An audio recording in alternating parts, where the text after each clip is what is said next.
down slow. That thing ain't going that hard. Oh, there you go. Okay.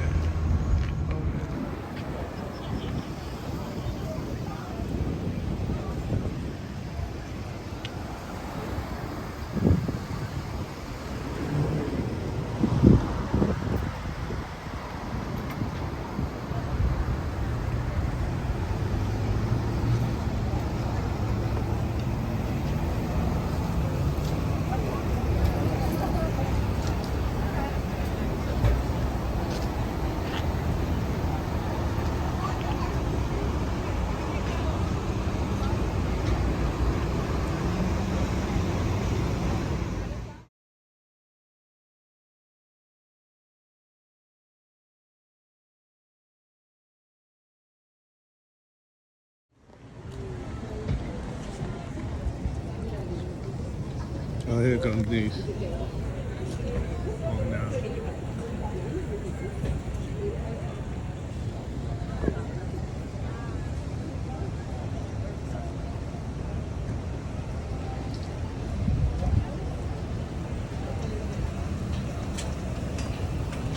Huh?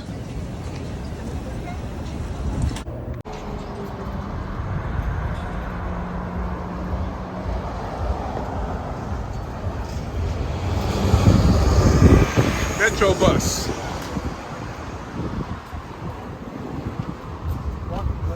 You know where these scooters are today. I'm gonna have to buy me one.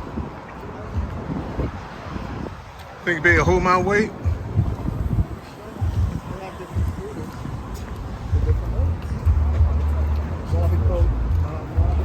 Oh, this Warby Parker. And we are on our boat, and we are getting ready to sail. Once everybody boards the boat, we just waiting now, looking outside. We're still docked. We are still docked. Denise just went into the bathroom, and the latrine is over there.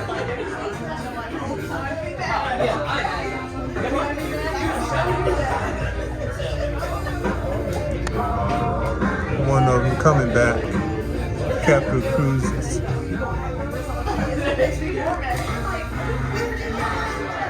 Lake chain.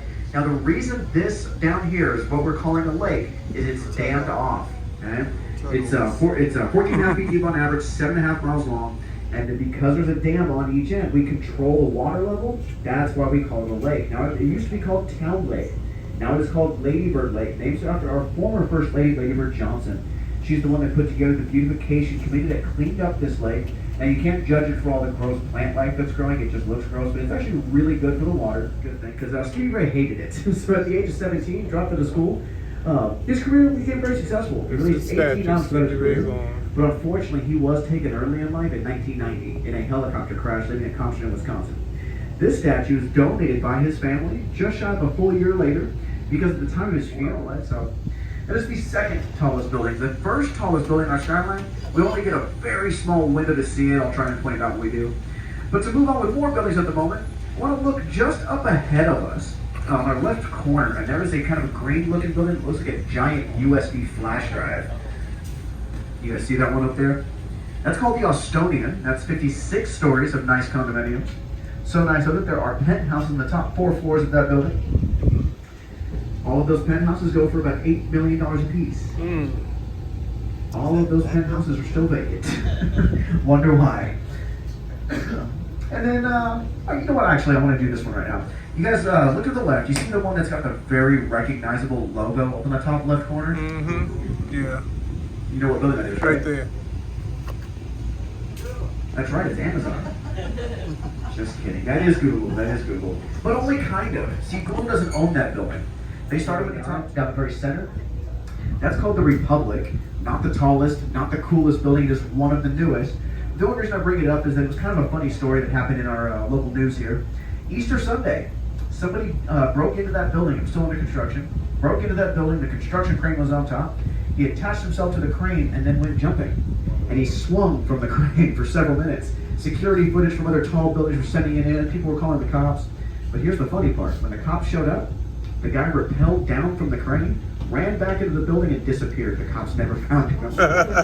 But using that giant swing set, look just to the left of it and back behind it. You see the one that's got like a white banner and then that lighter blue coat at the very, very top? That building way back there is currently the tallest building in our skyline at 66 stories. They named it 6th and Guadalupe. Anybody want to guess the address of that building? 6th and Guadalupe. Super original naming process there. But it is currently the tallest building, but it won't last. Guys, everything that's being built now is all progressively taller, right? We have the tallest building in the state of Texas now being built in our skyline. It's not complete yet. Technically, it is already taller, but until it's complete, can't give it that title just yet. That is the Frost Bank Tower, and in 2003 became the tallest building in our skyline. They moved to Austin and wanted to break the height restraint. The city said, under no circumstances, you will not do that. Frost Bank said, well, we have $12 million we'll give you. What do you say now? The city said, what height restraint? Do as you please. So now it just became, what they did is they called it a concession. So if you want to go bigger than that 22 stories, which is still technically a law here in Austin, you just got to pay for it. And it's no big deal. You just pay for the concession. But that building in 2003 became 33 stories, towered over everything here in downtown. And instead, people started thinking it was looking like a bird. Especially at night, those logos light up like big eyes.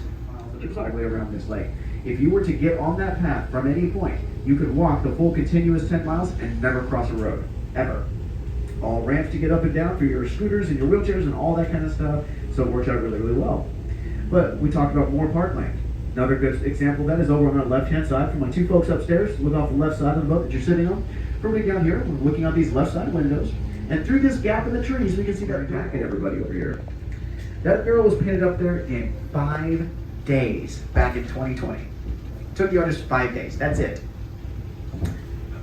In a very untraditional way. The guy hung from a swing from the top of the building. They just moved the swing side to side. He had one other person here helping him. And he just shimmied his way up and down on that swing and painted that up there in 5 days. Okay? Now in 2012, this very famous graffiti artist, any of you guys happen to know who Banksy is? Yeah? That's awesome. Banksy didn't do this one. You guys know who Shepard Fairey is? See, I was looking at you two guys. They were solid yeses a minute ago, and now they're no's. I promise you, you've seen his work, though. Shepard Fairey, same guy who did the Obama Hope poster when he was campaigning, Kamala Forward poster, or maybe he not even want to be political, right? He actually did one of the Beastie Boys back in Brooklyn. He's an activist. He goes all over the world painting different things. He's done one in South Side. That's Congress Center. And then to the right of that, the one with the pyramid up on top, that's the San Jacinto. All three of those built in the early to mid 80s. All three of them born in office buildings, and all 22 stories tall. That was our height restraint. That was our skyline. Everything else is new since then. But if we go even further back in time, you guys see this brick square tower directly to our left right now, just past the trees. About 6 stories tall, very, very short. Has the double style windows up on top. That used to be a training facility for echolocation is used for communication, for navigation, and this colony child that you're listening to, these bats are asleep right now, and they still chirp like that. Very similar to like if any of you guys listen. But it was super cool. When the bats moved in 1981, right, very few people thought they were cool. Everybody, in fact, thought these bats were bad. They were going to hurt us. They were going to attack us. They were going to suck our blood. People were putting up posters all over the city showing these bats getting in people's hair. Because it was the 80s. Hair was a really big deal. It was a surefire way to build up more fear. And the more fear, the better. Because people wanted to eradicate bats. Yeah. Smoke them out, poison them, shoot them, whatever they had to do. And so a guy named Dr. Merlin Tuttle moved to town and saved this bat. They smoked damage on the outside, so they pressure washed it, called it a day. There it was. It took 2 years to pressure wash it, but that's all it took. Pressure wash it, it was all done. And then break from buildings, guys, because we are quickly approaching the South Avenue Congress Bridge here in front of us, or the famous Bat Bridge. That is the way easier way to get around this. This is where the bats all live. But it was not built for the bats. It was originally built in 1910. Now, when we when this version of the bridge came to be, it was in 1981. And in 1981, they used a little bit cheaper style of construction, but a very, very sturdy style of construction. And basically, all they did when they expanded this bridge, added extra lanes of traffic, widened the side bats. If you look at the palm of your hand, picture a McDonald's chicken nugget with about a 6 to 8 inch wingspan. That's how big these bats are. They are not very big. They weigh about as much as 50 cents in the palm of your hand. That's about 10 to 12 grams. Okay? Very light, very little. But yet, despite that, these bats will go out every night and consume about double their body weight of insects every night. That's about 20 grams of bugs. A colony size of 1.5 million times 20 grams on average, That's about 34,000 pounds. They come back in March. Every single year in March, 750,000 of them return. Then the first week of July, usually right around July 4th, it doubles to 1.5 million. Now, this is pretty easy how we get there, right? Babies is probably what's floating around your head. You get it. However, bats are mammals. It takes in tight clusters, safety in numbers, and they head out east. They're heading out to the open farmlands to go out and feed every night. So really cool thing to watch, but I could paint a picture or keep trying to paint a picture. Residents weren't happy about it, so the residents got together with the city officials and wanted them to rezone it. So that's exactly what they did. They rezoned it, turned it from residential into mixed use. Those homes started selling very, very quickly for several $1 million. The last home that went up for sale, one of those bungalow-style homes, was being held up by a tree. It was leaning over, right? Couldn't even be safe to live in. Thousands of people that live here on Rainy Street. Now, you guys, maybe you've never heard of Rainy Street, though. You've probably heard of 6th Street. And I say used to because nobody knows what a Kodak is anymore. So this is just a selfie spot. I had to rename it. So perfect view of downtown. He's like, I know what a Kodak is. Yeah, guys, this is a great view of downtown. It's only going to get better as we start to cruise our way back to the lake. But definitely snap your picture. It's definitely worth it because if you venture here, come venturing down here again in 2 years, the skyline of your picture is going to look way different. It always does. Okay, we're at a place called Bangers and Barbecue. So we're on Rainy Street. Like how 6th Street is. Well, Rainy Street is like 6th Street. So it's like the new 6th Street on Rainy Street. We're at Bangers Barbecue. Your mother just went to the bathroom. And we are just waiting for, well, this is where we are. And it's on Rainy Street. So we're going to sit down here and have something to eat. Look at those apartment buildings up there. Yeah, so this is where we are on Bangers Barbecue. Please. Yeah, I got you.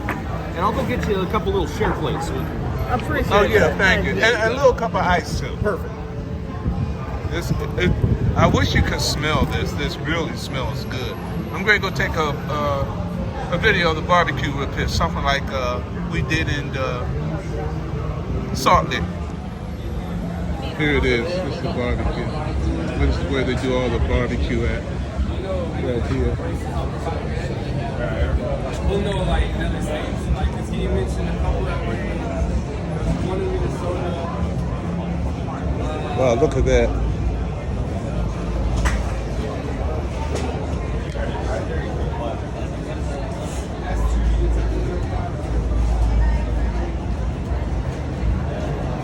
Oh, look at that. How you doing, my man? All right.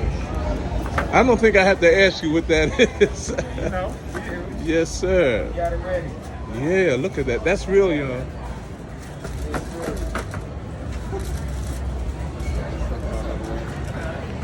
You guys up north, I'm sending you a picture of a pig. So this is no longer Philadelphia. This is Texas Hey, style. welcome to Texas, baby. Yeah, I'm telling you.